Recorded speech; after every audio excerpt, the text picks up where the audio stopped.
بسم الله الرحمن الرحيم الحمد لله رب العالمين والعاقبة للمتقين والصلاة والسلام على سيد الأنبياء والمرسلين خاتم النبيين محمد وعلى آله وصحبه أجمعين اما بعد۔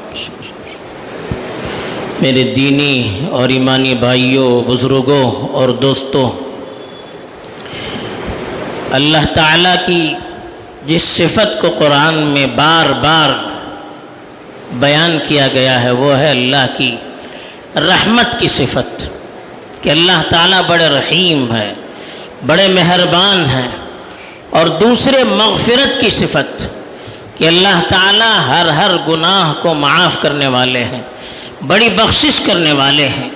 تو اس لیے ہم جب قرآن مجید کی تلاوت کرتے ہیں تو یہ دو صفت بار بار ہمیں ملتی ہے، کہ رحمان الرحیم، کہ وہ بڑے مہربان ہے، نہایت مشفق اور رحم کرنے والے ہیں۔ وہو الغفور، وہ بڑی بخشش کرنے والے ہیں۔ بار بار اللہ تعالیٰ اپنی ان صفات کا حوالہ دیتا ہے۔ کیوں حوالہ دیتا ہے؟ تاکہ بندہ اپنے پروردگار سے کبھی مایوس نہ ہو۔ بڑے سے بڑا پاپی، بڑے سے بڑا گنہگار، وہ بھی کبھی اپنے پروردگار کے سامنے ہاتھ اٹھانے سے ہچکچائے نہیں۔ چنانچہ قرآن مجید میں اللہ تعالیٰ نے اپنی رحمت کو بتانے کے لیے جو الفاظ استعمال فرمائے ہیں، کہا کہ رحمتی وسعت کل شیء، کہ میری رحمت ہر چیز پر وسیع ہے، ہر چیز پر غالب ہے۔ یعنی اللہ کی رحمت کا کوئی چیز مقابلہ نہیں کر سکتی۔ حدیث میں اللہ کے رسول صلی اللہ علیہ وسلم نے ارشاد فرمایا کہ جب اللہ تعالیٰ نے مخلوقات کو پیدا کیا تو پھر لکھ دیا کہ سبقت رحمتی علی غضبی، کہ میری رحمت میرے غصے پر بھی غالب آ گئی، میری رحمت میرے غصے پر بھی غالب آ گئی۔ یہ باقاعدہ مخلوق کو، انسان کو پیدا کرنے کے بعد اللہ تعالیٰ نے اپنے عرش پر لکھ دیا، تاکہ مخلوق کبھی مایوس نہ ہو۔ کوئی بڑے سے بڑا گنہگار ہو، وہ اللہ سے کبھی مایوس نہ ہونے پائے۔ اس لیے قرآن مجید میں اللہ تعالیٰ نے نبی کریم صلی اللہ علیہ وسلم کو مخاطب کرتے ہوئے فرمایا کہ وَإِذَا جَاءَكَ الَّذِينَ يُؤْمِنُونَ بِآيَاتِنَا، جب آپ کے پاس مومن آ جائیں، ہماری آیتوں پر ایمان رکھنے والے، یعنی مسلمان جب آپ کے پاس آئیں تو ان سے کہیں فَقُلْ سَلَامٌ عَلَيْكُمْ، ان سے سلام کریں، ان کو سلامتی کا پیغام دے، اور کہیں كَتَبَ رَبُّكُمْ عَلَى نَفْسِهِ الرَّحْمَةِ، کہ تمہارے پروردگار نے اپنے اوپر رحمت کو ضروری قرار دیا ہے۔ یعنی تمہارا پروردگار بڑا رحم دل ہے، بڑا مہربان ہے، بڑا مشفق ہے، اس نے تو رحم کرنا اپنا وظیفہ قرار دیا ہے۔ أَنَّهُ مَنْ عَمِلَ مِنْكُمْ سُوءًا بِجَهَالَةٍ ثُمَّ تَابَ مِنْ بَعْدِهِ وَأَصْلَحَ فَأَنَّهُ غَفُورٌ رَحِيمٌ۔ کہا کہ اگر کسی سے نادانی میں کوئی گناہ ہو جائے، پھر اس کے بعد وہ توبہ کرے اور اپنی اصلاح کرے، تو اللہ تعالیٰ اس کو بخشش کرنے والے ہیں، اس کو معاف کرنے والے ہیں۔ بڑے سے بڑا گنہگار بھی ہو تو اللہ سے اگر وہ توبہ کرتا ہے اور اپنی اصلاح کر لیتا ہے تو اللہ تعالیٰ اس کے گناہ کو معاف کر دیتے ہیں۔ تو یہ اللہ کا پیغام ہے کہ بندہ اپنے پروردگار سے ہمیشہ امید لگائے ہوئے رکھے۔ لا تقنطوا من رحمت اللہ، کہا اللہ کی رحمت سے کبھی مایوس نہیں ہونا۔ کتنا بھی بڑے گنہگار کو کہا گیا کہ اللہ کی مغفرت سے، اللہ کی رحمت سے کبھی مایوس نہ ہونا۔ كَتَبَ رَبُّكُمْ عَلَى نَفْسِهِ الرَّحْمَةِ، یہ الفاظ بتا رہے ہیں کہ اللہ کی رحمت کتنی وسیع ہے۔ تو ہمیں ان آیات کا یہی پیغام ملتا ہے کہ اللہ تعالیٰ بڑے رحم دل ہیں، ہمیں کبھی مایوس نہیں ہونا چاہیے۔ کتنا بڑا گناہ ہم سے صادر ہو جائے، اللہ کے سامنے گڑگڑانے سے، اللہ سے معافی مانگنے سے، اللہ سے توبہ کرنے سے ہمیں کوئی چیز رکاوٹ میں نہ ڈالے۔ قرآن مجید میں اللہ نے بڑے قصے بتائے۔ اللہ تعالیٰ کبھی کبھی اپنے بندوں کو گناہوں میں ملوث کرتا ہے، آزمائش کے لیے، امتحان لینے کے لیے، پھر ان کو توبے کی توفیق دیتا ہے۔ جب آدمی گناہ کرتا ہے تو اس کا دل پسیج جاتا ہے، وہ اپنے آپ کو بالکل کمتر سمجھنے لگتا ہے، وہ گناہوں کے بوجھ تلے اپنے آپ کو دبا ہوا محسوس کرنے لگتا ہے۔ تو اس کیفیت کو اللہ تعالیٰ بہت پسند کرتے ہیں۔ بڑے سے بڑے عمل سے بندہ اس مقام اور مرتبے تک نہیں پہنچ پاتا جس مرتبے اور مقام تک اللہ تعالیٰ کی مغفرت سے بندہ پہنچتا ہے، اور اللہ کے سامنے اپنی مایوسی، بے بسی کے اظہار سے بندہ پہنچتا ہے۔ تو اس لیے کبھی کبھی بندے کے لیے اللہ بڑا مقام رکھتے ہیں، اس مقام تک وہ پہنچ نہیں پاتا ہے۔ اللہ کبھی اس کو آزمائش میں مبتلا کرتے ہیں، کبھی ان سے کوئی گناہ کا کام کرواتے ہیں، کوئی غلطی کرواتے ہیں، کوئی اجتہادی غلطی کرواتے ہیں، پھر اللہ تعالیٰ اس کو توبے کی توفیق دیتے ہیں، پھر اس کو احساس ہوتا ہے، وہ روتا ہے، گڑ گڑاتا ہے۔ تو اللہ تعالیٰ بندہ اپنے عمل سے جس مقام اور مرتبے تک نہیں پہنچ پاتا، گناہوں کی توبہ کر کے اللہ تعالیٰ اس مقام تک بندے کو پہنچاتے ہیں۔ ہمارے سامنے سب سے بڑا قصہ تو آدم علیہ السلام کا ہے۔ قرآن نے صاف کہا کہ اللہ نے جنت میں جب ان کو بسایا تو ان کو بس یہی ہی حکم دیا، جو کچھ کیجیے، ہر طرح کا عیش، آرام، راحت، سب کچھ آپ کے لیے، لیکن یہ ایک چیز ہے، وَلَا تَقْرَبَا هَذِهِ الشَّجَرَةَ، ایک درخت کی طرف اشارہ کر کے کہا کہ آپ دونوں اس درخت کے قریب کبھی مت جائیں۔ ایک درخت کی طرف اشارہ کر کے کہا کہ اس درخت کے قریب مت جانا۔ کافی مدت گزر گئی، شیطان نے ان کے دل میں وسوسہ ڈال دیا، فَوَسْوَسَ لَهُمَ الشَّيْطَانُ، ان کے سامنے شیطان نے وسوسے ڈالا، وَقَاسَمَهُمَا، قسمیں کھائی اور کہا کہ میں آپ کا خیر خواہ ہوں، اور کہا کہ اللہ نے کیوں روکا ہے؟ اللہ نے اس درخت کے قریب جانے سے اس لیے روکا ہے کہ آپ قریب جائیں گے آپ بھی فرشتے بن جائیں گے، آپ بھی ہمیشہ جنت میں رہنے والوں میں شامل ہو جائیں گے، اس لیے اللہ نے آپ کو روکا ہے۔ اب آدم علیہ السلام نے سوچا کہ اللہ کے نام سے کوئی قسم کھائے تو غلط قسم تھوڑی کھا سکتا ہے، اور یہ بھی سوچا کہ جنت کے ہمیشہ باسی رہنا، جنت میں ہمیشہ رہنا، اس سے بڑھ کر کیا اعزاز ہو سکتا ہے۔ تو اس درخت کے قریب چلے گئے اور اس کا پھل کھایا، گناہ ان سے ہوا، اس گناہ کی پاداش میں ان کے کپڑے نکال دیے گئے، جنت کے پتوں سے اپنے آپ کو چھپانا شروع کر دیا، پھر اس کی سزا میں ان کو دنیا میں بھیج دیا گیا۔ تب آدم علیہ السلام کو اپنی غلطی کا احساس ہوا اور انہوں نے اللہ سے توبہ کی اور کہا ربنا ظلمنا انفسنا، اے اللہ ہم نے اپنے اوپر ظلم کیا ہے، وَإِن لَّمْ تَغْفِرْ لَنَا وَتَرْحَمْنَا، اگر آپ ہماری مغفرت نہیں کریں گے، ہم پر رحم نہیں کریں گے، لَنَكُونَنَّ مِنَ الْخَاسِرِينَ، ہم تو نقصان اٹھانے والوں میں سے ہو جائیں گے۔ تو اللہ کی طرف سے ان کو توبے کی توفیق ملی، اور اس توبے کے بعد اللہ نے ان کو نبی بنا دیا۔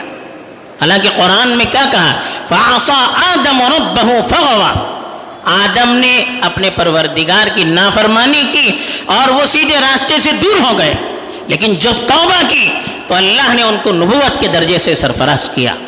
تو یہ توبے کی تاثیر ہوتی ہے۔ بارہا ہم نے صحیح حدیث کا قصہ سنا ہے، بنی اسرائیل کے ایک شخص نے 99 آدمیوں کا قتل کیا، 99 آدمیوں کا قتل کیا، پھر اپنے علاقے کے ایک عالم سے جا کر اس نے پوچھا کہ میں نے 99 آدمیوں کا قتل کیا ہے، تو کیا میری توبہ قبول ہو سکتی ہے؟ تو انہوں نے کہا توبہ توبہ، آپ کی توبہ 99 آدمیوں کا قاتل، آپ کی توبہ کیسے قبول ہو سکتی ہے؟ آپ کی تو توبہ اللہ قبول نہیں کریں گے۔ اس کو غصہ آ گیا، اس نے اس کی بھی گردن اڑا دی، سنچری پورا کر دی، 100 آدمیوں کو قتل کیا۔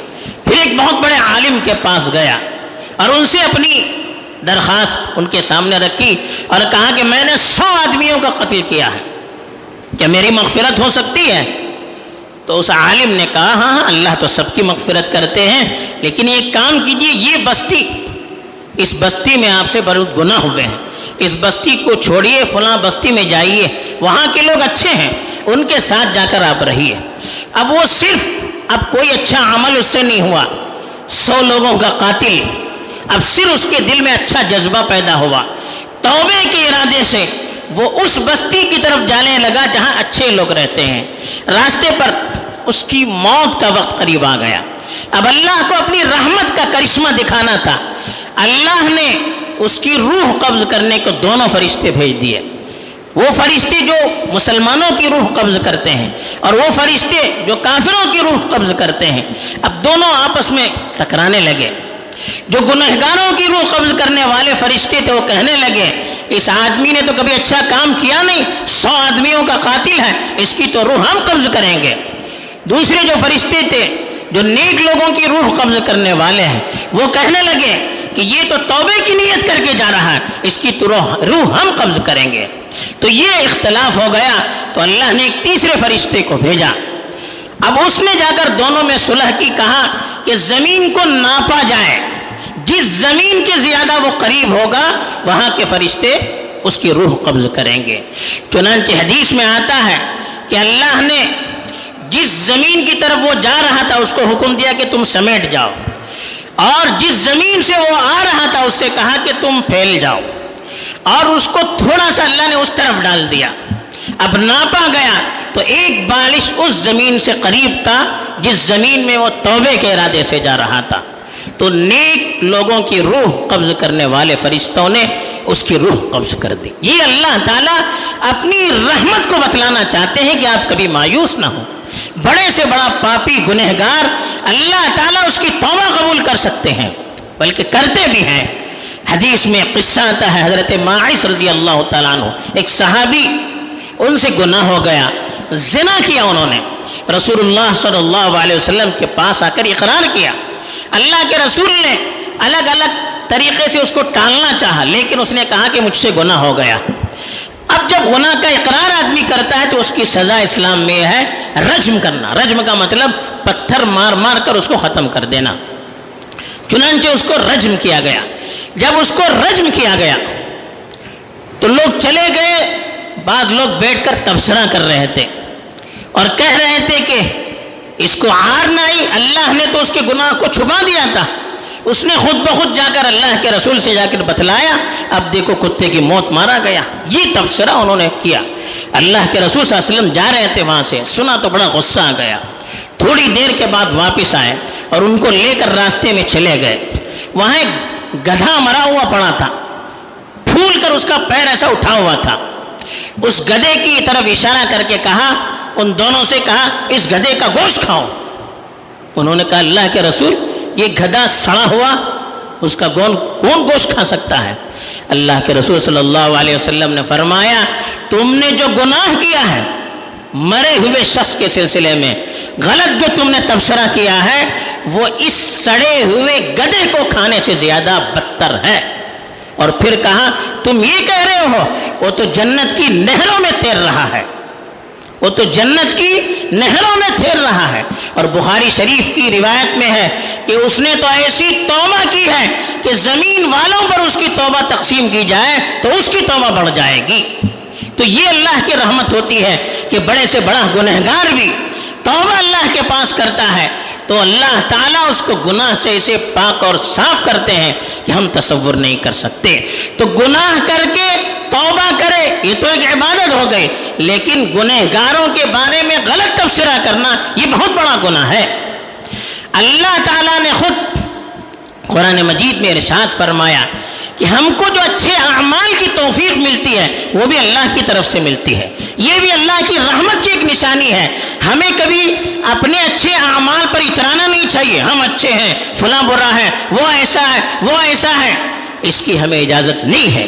ہمیں اگر اچھے اعمال کی توفیق ملتی ہے یہ بھی اللہ کی رحمت کی وجہ سے ملتی ہے، اللہ کے انعام کی وجہ سے ملتی ہے۔ چنانچہ اللہ تعالیٰ نے سورہ نور میں فرمایا وَلَوْلَا فَضْلُ اللَّهِ عَلَيْكُمْ وَرَحْمَتُهُ مَا زَكَىٰ مِنْكُمْ مِنْ أَحَدٍ أَبَدًا، اگر اللہ کی رحمت اور اس کا فضل نہ ہوتا تو تم میں سے کسی کو اصلاح کا موقع نہیں ملتا، کوئی اپنے آپ کی اصلاح نہیں کر سکتا تھا۔ وَلَكِنَّ اللَّهَ يُزَكِّي مَن يَشَاءُ، اللہ تعالیٰ جس کی چاہے صفائی کرتے ہیں، جس کی چاہے اصلاح کرتے ہیں۔ تو اصلاح کرنے والے اللہ، اچھے کام کا موقع دینے والے اللہ، یہ اللہ کی رحمت کی نشانی ہے۔ اگر ہم نے اپنے آپ کو اچھا سمجھا، دوسروں کو گناہگار سمجھا، اپنی نیکیوں پر ہم نے تکبر کیا، دوسروں کی گناہوں پر ہم نے اس کو حقیر سمجھا، اس کے بارے میں غلط سلط تبصرہ کیا، تو اللہ کی رحمت سے بعید نہیں ہے۔ جس اللہ نے اپنی رحمت سے ہمیں اچھے کام کی توفیق دی، اچھے عمل کی توفیق دی، وہی اللہ ہمیں صحیح راستے سے ہٹا بھی سکتے ہیں۔ تو اس لیے اپنی زبان کو ہمیشہ محفوظ رکھنا چاہیے، روکے رکھنا چاہیے۔ حدیث میں بخاری شریف کی روایت ہے، اللہ کے رسول صلی اللہ علیہ وسلم نے ایک مرتبہ فرمایا وَاعْلَمُوا أَنَّهُ لَن يُدْخِلَ أَحَدَكُمُ الْجَنَّةَ عَمَلُهُ وَلَا أَنَا إِلَّا أَن يَتَغَمَّدَنِيَ اللَّهُ بِمَغْفِرَةٍ وَرَحْمَةٍ، کہا کہ یاد رکھو تم میں سے کسی کو اس کا عمل جنت میں داخل نہیں کر سکتا، جب کہا میرے بارے میں بھی، میں بھی اپنے عمل سے جنت میں نہیں جا سکتا جب تک کہ اللہ کی رحمت اور اس کی مغفرت مجھے اپنی چھاؤں میں نہ لے لے۔ یعنی ہمیں اللہ اچھے اعمال کی توفیق دیتا ہے، لیکن اس کا یہ مطلب نہیں ہے کہ ہم اپنے عمل کی وجہ سے جنت میں جاتے ہیں۔ اچھے عمل میں لگے رہنا یہ اچھی امید رکھنے کی نشانی ہے۔ اللہ کے پاس ہمارے سفارشی بن سکتے ہیں، لیکن جنت میں جو انسان جاتا ہے وہ اللہ کی رحمت سے جاتا ہے، اپنے عمل سے کوئی نہیں جاتا ہے۔ اپنے بارے میں اللہ نے فرمایا، اللہ کے رسول صلی اللہ علیہ وسلم نے فرمایا اگر اللہ میری مغفرت نہ کرے، اللہ مجھ پر رحم نہ کرے تو میں بھی جنت میں نہیں جا سکتا۔ جب اللہ کے رسول یہ کہہ رہے ہوں تو ہم شمع کو کتنی اپنی زبان کی حفاظت کرنی چاہیے، اپنے بارے میں کتنا سوچنا چاہیے، دوسروں کے بارے میں غلط سلط تبصرہ کرنے سے کتنا ہمیں محتاط رہنا چاہیے۔ ایک واقعہ حدیث کی کتابوں میں لکھا گیا ہے بنی اسرائیل کا کہ دو دوست تھے، آپس میں بڑے محبت کرنے والے تھے۔ ایک بڑا عبادت گزار تھا اور ایک گنہگار تھا۔ جو عبادت گزار تھا وہ گنہگار کو نصیحت کرتے رہتا تھا کہ کہہ رہے ارے گناہ مت کرو، گناہ مت کرو، بار بار کہتا رہتا تھا۔ ایک مرتبہ وہ بہت بڑا گناہ کرنے لگا تو اس نے کہا کہ گناہ مت کرو، تو اس گنہگار نے کہا کہ کیا اللہ نے تم کو میرا نگران بنا کر بھیجا کیا؟ مجھے میرے خدا پر چھوڑ دو، میرا خدا میری مغفرت کرے گا۔ تو اس نے جو نیک آدمی تھا غصے میں اگر اس نے کہا خدا کی قسم اللہ تمہاری مغفرت نہیں کرے گا، اللہ تمہیں جنت میں داخل نہیں کرے گا۔ حدیث میں آتا ہے کہ اللہ نے دونوں کو موت دے دی، یعنی جب دونوں کی موت ہوئی دونوں کی روحوں کو اللہ نے اپنے سامنے کھڑا کیا اور اس شخص سے پوچھا جس نے کہا تھا کہ خدا کی قسم تو جنت میں داخل نہیں ہو سکتا، کہا کہ تمہیں میری قدرت پر کس نے حکم دیا؟ کس نے میری قدرت پر تمہیں کنٹرول دیا ہے؟ میری قدرت ہے، میں جس پر چاہے رحم کروں، جس کو چاہے جنت میں داخل کروں، یہ میرا کام ہے، یہ کام تمہارے ہاتھ میں کس نے دیا؟ پھر دوسرے آدمی سے کہا کہ تم میری رحمت سے جنت میں چلے جاؤ، اور اس آدمی کو جہنم میں داخل کر دیا۔ تو یہ اللہ کی رحمت کی نشانی ہوتی ہے۔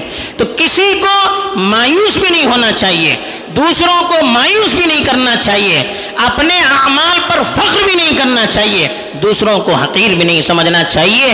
ہمیشہ اچھے کام میں لگے رہنا چاہیے، دوسروں کو اچھائی کا حکم دیتے رہنا چاہیے، اپنے گناہوں سے بھی معافی مانگتے رہنا چاہیے، دوسروں کو بھی اللہ کی رحمت کا حوالہ دے دے کر اللہ سے ان کو قریب کرنا چاہیے، اور جو دنیا سے چلے گئے ہیں ان کے بارے میں بھی اچھا گمان رکھنا چاہیے، اس لیے کہ اللہ تعالیٰ سب کچھ معاف کرنے والے ہیں۔ اللہ تعالیٰ کے یہاں کوئی گناہ بڑا کوئی چھوٹا نہیں. اللہ چاہے تو ایک بارگی سب کو معاف کر سکتے ہیں. تو اللہ کی چیز، اللہ کی مرضی، اس میں اپنی مرضی کو ہم داخل نہیں کرنا چاہیے. اللہ تعالیٰ ہمیں توفیق دے اور اپنی رحمت سے قریب کرے. آمین. وآخر دعوانا الحمد للہ رب العالمین.